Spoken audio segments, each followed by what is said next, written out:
Dios te bendiga, querido amigo y hermano. Quiero compartir contigo la enseñanza que hemos estado estudiando en el libro de Primera de Juan, en el capítulo 2.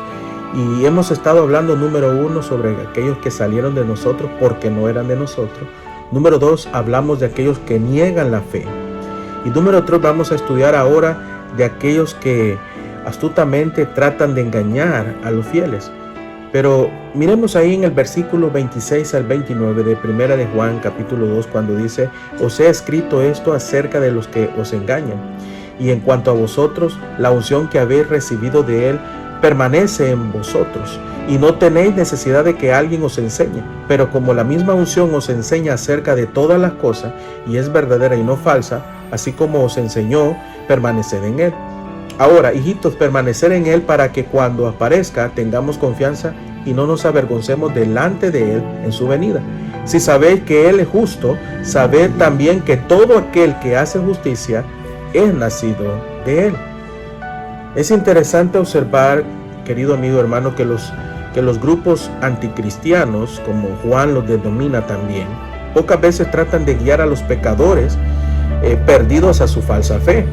En lugar de eso, ellos pasan mucho tiempo trabajando, tratando de convertir a creyentes, o sea, miembros de las iglesias, a sus propias doctrinas, a esa falsedad que ellos tienen. Salen ellos para seducir a los fieles. La palabra seducir, quiero literalmente enseñantes, lleva en sí la idea de descarriar al creyente. Ahora bien, he escrito aquí que se nos advirtió de que esto sucedería como la palabra de Dios nos enseña. El apóstol Pablo le dijo a Timoteo en el libro de Primera de Timoteo capítulo 4, en el versículo 1, cuando habla claramente que en los postreros tiempos algunos apostatarán de la fe, escuchando espíritus engañadores y a doctrinas de demonios. ¿Qué es esto? Las cosas que vamos a presenciar son tan fuertes que debemos de estar preparados.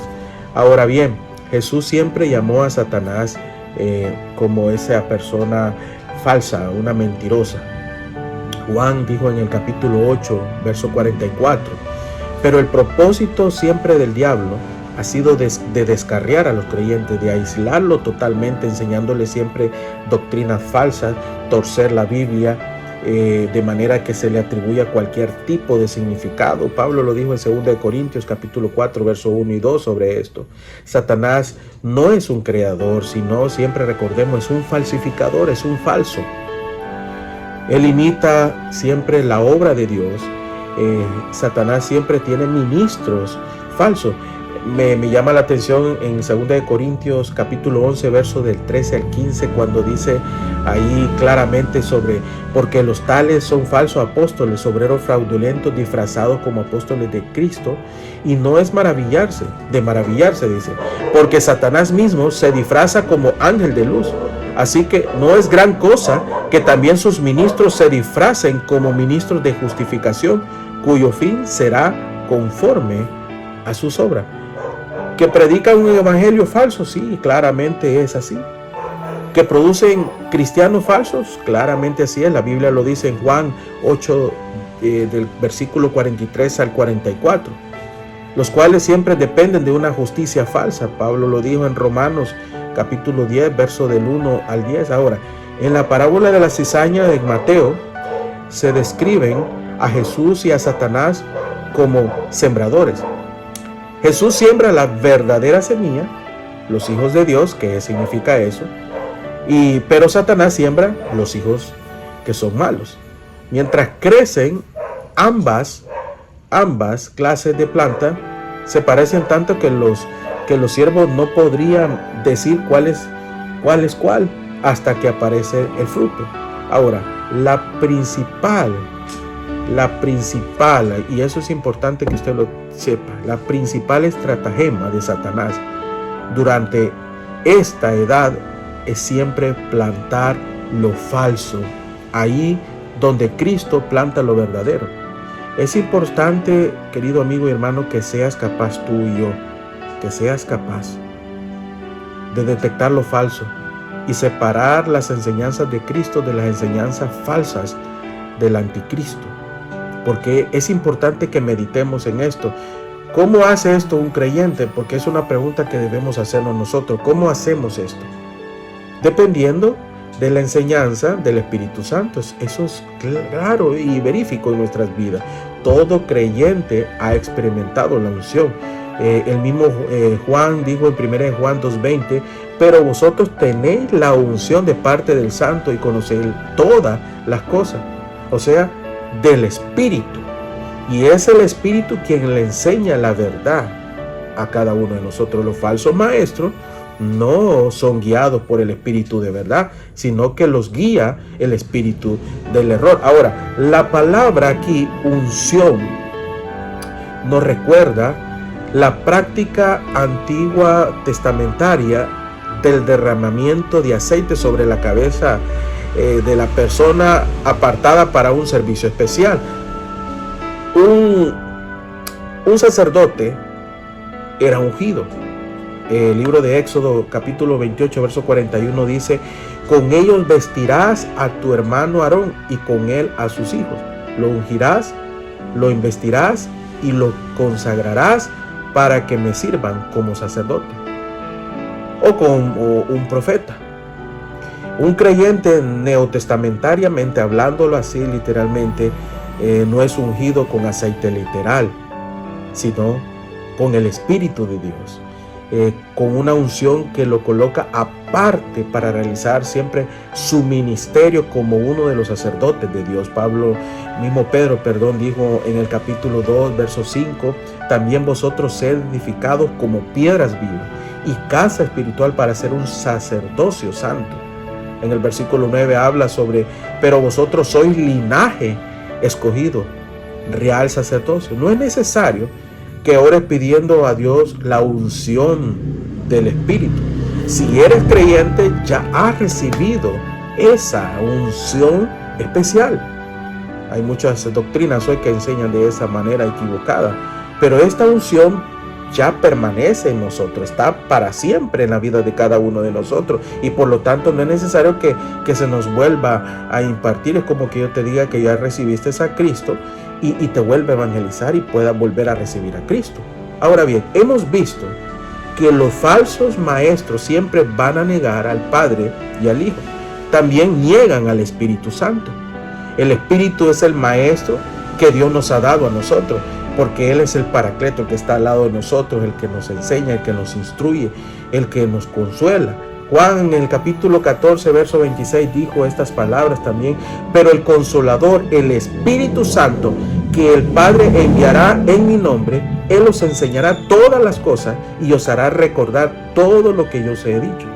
Ahora, pero estos cristianos falsos siempre quieren convertirse ellos mismos en maestros, ya que Dios nos ha dado el Espíritu Santo para que nos enseñe su probar verdad, la enseñanza, y no solamente nos enseñe su verdad. Esto no niega la actividad de que los maestros humanos en las iglesias, como Pablo habla ya en Efesios capítulo 4, sino que quiere decir que bajo el Espíritu, bajo la guía del Espíritu Santo, se debe probar la enseñanza de los hombres, investigando uno mismo con la palabra de Dios. Hechos 17:11 dice: estos eran más nobles que los de Tesalónica, pues recibieron la palabra ávidamente, escudriñando cada día las escrituras para verificar si estas cosas eran así. El detalle está en que nosotros no leemos la Biblia. Nos cuesta tener ese hábito todo el tiempo, pero el mismo Dios nos refleja, nos enseña a través de ella. Por eso Pablo dijo más adelante: ser lleno del Espíritu Santo. En otras palabras, literalmente, ser controlados por el Espíritu Santo. Bien, ¿qué quiero decirte con esto? Se cuenta de un amigo, ¿verdad? Que no se confunda, decía él. Pensó un misionero y comenzó él a orar de esa manera. Pocos minutos después, el indio que estaba por ahí se alejó del grupo y se reunió con sus amigos misioneros. Ahora, le preguntan: ¿qué te pareció el predicador? Preguntó el misionero. Durante todo el tiempo que él habló, exclamó el indio, había algo en mi corazón que decía una y otra vez: mentiroso, mentiroso, qué mentiroso. Se siente eso. Y ese algo en su corazón era alguien. ¿Quién? El Espíritu Santo. ¿Que estaba guiándolo? Claro que sí, lo estaba guiando. El mismo Espíritu le estaba dando el discernimiento. Primera de Juan capítulo 5 verso 6 dice: este es Jesucristo, el que vino por agua y sangre, no por agua solamente, sino por agua y sangre. Y el Espíritu es el que da testimonio, porque el Espíritu es la verdad. Ahora bien, ¿por qué algunos creyentes se descarrían para creer enseñanzas falsas? Esa es una pregunta que debíamos hacernos. ¿Por qué no están permaneciendo en el Espíritu? La palabra permanecer o sus derivados aparecen varias veces en esta sesión de Primera de Juan y sería útil repasarlo. Número 1, te voy a leer aquí: los falsos maestros no permanecen en la comunión. Por eso Primera de Juan 2:19 te dice: salieron de entre nosotros, pero no eran de nosotros. Porque si hubieran sido de nosotros, habrían permanecido con nosotros, pero salieron para que fuera evidente que no todos eran de nosotros. Los falsos no permanecen en la comunión. No permanecen. Número 2, la palabra mensaje que hemos oído debe de permanecer siempre en nosotros. Bíblicamente dice 1 Juan 2:24: permanezca en vosotros lo que habéis oído desde el principio. Si permanece en vosotros lo que habéis oído desde el principio, también vosotros permaneceréis en el Hijo y en el Padre. Otra cosa que debemos de saber importante es que la unción, o sea, el Espíritu Santo, permanece en nosotros y nosotros debemos permanecer en el Espíritu. 1 Juan 2:27 dice: y en cuanto a vosotros, la unción que habéis recibido de Él permanece en vosotros y no tenéis necesidad de que alguien os enseñe. Pero muchos no entendemos eso. Tenemos que detectar esto. Otra cosa que podemos tomar en cuenta es: al permanecer en la palabra y en el Espíritu, también permanecemos en Cristo. En el libro de 1 de Juan 2:27 te dice: y en cuanto a vosotros, la unción de que habéis recibido de Él permanece en vosotros y no tenéis necesidad de que alguien os enseñe. Estamos entendiendo verdaderamente cuando más adelante en el permanecer en la palabra te dice en Juan 2:28: ahora, hijitos, permaneced en Él. ¿Para qué? Cuando aparezca, dice, tengamos confianza y no nos avergoncemos delante de Él en su venida. Ahora, si decimos que permanecemos en Cristo, debemos andar como Él anduvo. 1 Juan 2:6 dice: el que dice que permanece en Él debe andar como Él anduvo. Si amamos a nuestro hermano, permanecemos en la luz. Si amamos a nuestro hermano, 1 Juan 2:10 dice: el que ama a su hermano permanece en la luz y en él no hay tropiezo. Pero hay muchos que se han ido de la iglesia, se han retirado y no permanecen en la comunión. Quiere decir que no está verdaderamente siendo controlado y no ama a su hermano, no permanece en luz. Porque y el que permanece en la luz, en él no se va a encontrar nunca tropiezo. Y el que se retira es tropiezo para la familia.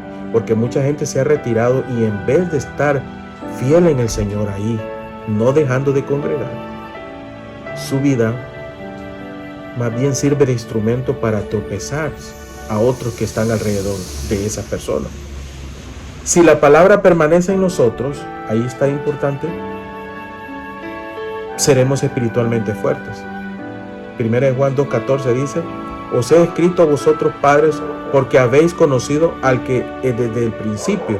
Os he escrito a vosotros, jóvenes, porque sois fuertes, y a la palabra de Dios permanece en vosotros, y habéis vencido al maligno. Ahora, si hacemos la voluntad de Dios, permaneceremos para siempre. Si hacemos la voluntad de Dios. 1 Juan 2:17 dice ahí claramente: y el mundo está pasando y sus deseos, pero el que hace la voluntad de Dios permanece para siempre. ¿Saben qué significa la palabra permanecer? Permanecer significa quedarse en la comunión. Quedarse en la comunión. Es la idea clave de los 2 primeros capítulos de esta epístola, hablando de 1 de Juan. Los capítulos 3 al 5 vamos a enfatizar aquí la filiación o ser nacido de Dios verdaderamente. Queridos hermanos, es posible que ser un hijo dentro de una familia y sin embargo estar fuera de la comunión con el Padre y con los demás miembros de la familia. Escucha esto. Cuando nuestro Padre Celestial descubre que estamos fuera de la comunión con Él, se ocupa de nosotros para hacernos regresar al estado, oiga bien, de permanencia en la misma. Este proceso se denomina la disciplina que Él va a plantear. El entrenamiento del niño es así, como lo dice Hebreos 12. Y un creyente debe de permitir que el Espíritu de Dios le enseñe la Biblia.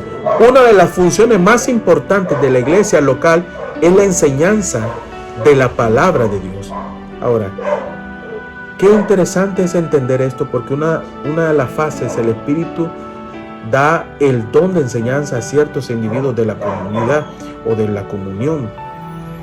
Hay una diferencia entre el engaño deliberado y la ignorancia espiritual.